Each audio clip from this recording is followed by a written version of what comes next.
बिस्मिल्लाहिर्रहमानिर्रहीम। नाज़रीन अस्सलाम वालेकुम। मैं हूं आसिफ निसार ग़यासी और आप मेरा यूट्यूब चैनल देख रहे हैं। बहुत दिनों बाद आपसे मुलाकात हो रही है क्योंकि इस दौरान आपने देखा कि हम फील्ड में गए थे। कुछ बहुत सारी चीज़ें आप लोगों को दिखानी थी वहाँ से, क्योंकि सब कुछ अंदर कमरे से दिखाना नामुमकिन होता है और मज़ा भी नहीं आता। लेकिन आज हम बहुत ही अहम इशू पे बात करेंगे।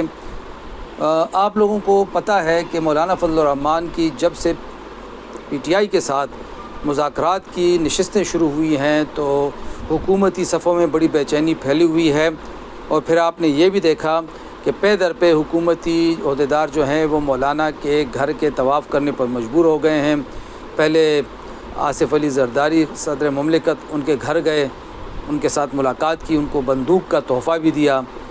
उसके बाद फिर वज़ीर आज़म शहबाज शरीफ गए, उनकी भी मौलाना फजल रहमान साहब के साथ बड़ी तफसीली मुलाकात हुई, बहुत सारी बातें हुई। उनमें से कुछ ज़रूरी चीज़ें हम आज आपको पहली मरतबा बताएंगे। और एक और मरहले पर आपने देखा होगा कि वफाकी वज़ीर दाखिला जो इस्टेब्लिशमेंट के नुमाइंदा तस्वुर किए जाते हैं, मोहसिन नकवी, वो भी मौलाना साहब के पास गए। ऐसा लगता है कि जैसे मौलाना फजल रहमान साहब को इंगेज रखने की एक हिकमत अमली इख्तियार की गई है और कोशिश ये की जा रही है कि अगर मौलाना साहब हुकूमत का हिस्सा नहीं बनते या हुकूमती इत्तेहाद में शामिल नहीं होते फ़ौरी तौर पर, तो उस वक्त तक उनको PTI से या अपोजिशन की जो तहरीक है उससे दूर रखा जाए। क्योंकि इस्टेब्लिशमेंट को भी और मुखालिफ सियासी क़ुव्वतों को भी मौलाना फजल रहमान की स्ट्रीट पावर का बखूबी इल्म है और उनको पता है कि पाकिस्तान में अगर कोई जमात तहरीक चला सकती है और कामयाब कर सकती है और किसी के पास अगर जानबाज कारकुन हैं तो उनमें जमीयत उलमा इस्लाम सरे फहरिस्त है। मौलाना फजल रहमान साहब के पास सबसे पहले आसिफ अली ज़रदारी साहब गए, जिसके मुतालिक ये बात फैलाई गई थी कि शायद वो किसी जज साहब की एक्सटेंशन के सिलसिले में गए थे। ये बात भी फैलाई गई कि मौलाना फजल रहमान ने हामी भर ली है, लेकिन मौलाना के करीबी ज़राए ने सख्ती के साथ तरदीद की है और वाज़े किया है कि हुकूमती जो अमायदीन हैं या जो साबिका इत्तेहादी हैं उनके साथ मुलाकातों में तो और बहुत सारी बातें हुई हैं, उनकी तरफ से और बहुत सारी पेशकशें तो आई हैं, लेकिन किसी जज या जजों की मुद्दत मुलाजमत में तोसी के मामले पर कोई गुफ्तगू नहीं हुई। ये खुल के जमीयत उलमा इस्लाम के हल्के बताते हैं। इसके बाद गए जनाब शहबाज शरीफ साहब, वज़ीर आज़म साहब गए। वज़ीर आज़म साहब ने जो हमारे ज़राए ने हमें बताया है उसके मुताबिक शहबाज शरीफ साहब ने मौलाना साहब को वाज़े तौर पे कहा कि जी अब गुस्सा थूक दें, नाराज़गी ख़त्म करें और बस अब हमारे साथ आके मिल जाएं। क्यों कारकुनों को थका रहे हैं, क्यों हमें परेशान कर रहे हैं।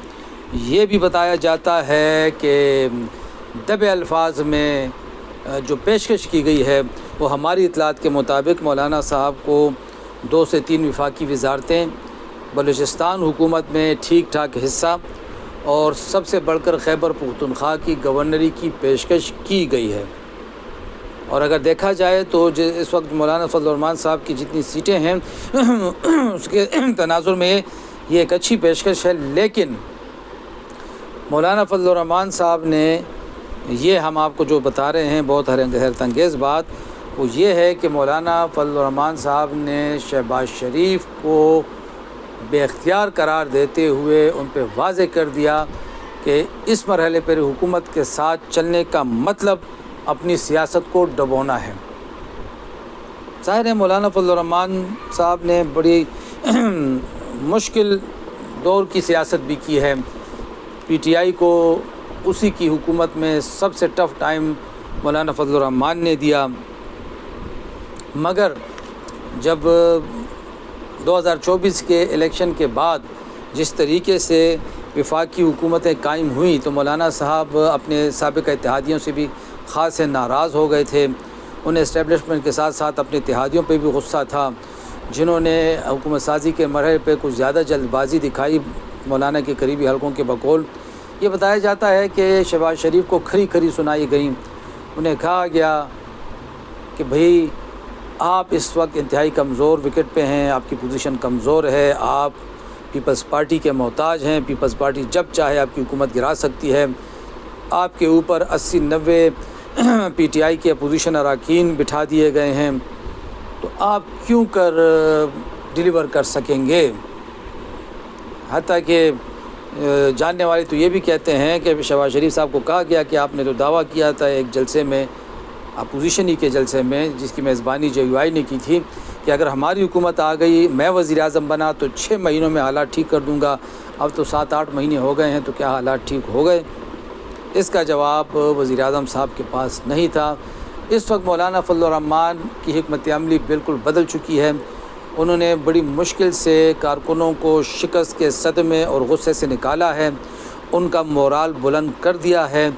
کارکن پھر سے موٹیویٹ ہو چکے ہیں اور وہ بھرپور طریقے سے سڑکوں پہ نکلنے کے لیے تیار ہیں. تو ایسے مرحلے پر اگر مولانا فضل الرحمان صاحب حکومت کا حصہ بنتے ہیں, ایسی حکومت کا جس کے اختیار میں کوئی چیز نہیں, جو بے اختیار ہے, جو مہنگائی ختم نہیں کر سکتی, جو عوام کو ریلیف نہیں دے سکتی, جو مسائل حل نہیں کر سکتی, جو روزگار فراہم نہیں کر سکتی, تو ایسی حکومت میں شامل ہونے کا انجام مولانا صاحب کو بخوبی معلوم ہے. تو جو ہماری معلومات ہیں وہ یہ ہیں کہ مولانا نے ٹکا سا جواب دے دیا ہے حکومت میں شامل ہونے کی پیشکش پہ, اور واضح کر دیا ہے کہ اب ان کا راستہ میدان ہے. جس طرح انہوں نے اعلان کیا تھا کہ پارلیمان نہیں میدان, اور اب وہ میدان سجانے کے لیے نکل پڑے ہیں. اور جیسے ہی ان کی جماعتی جو رکنیت سازی اور تنظیم سازی مکمل ہوگی, تو جمعیت علماء اسلام جس نئی حکمت عملی کے ساتھ میدان میں نکلنے والی ہے وہ سب کو حیران کر دے گی. وہ حکمت عملی کیا ہے وہ ہم آپ کو بہت جلد کسی اور ولاگ میں ضرور بتائیں گے. خدا حافظ.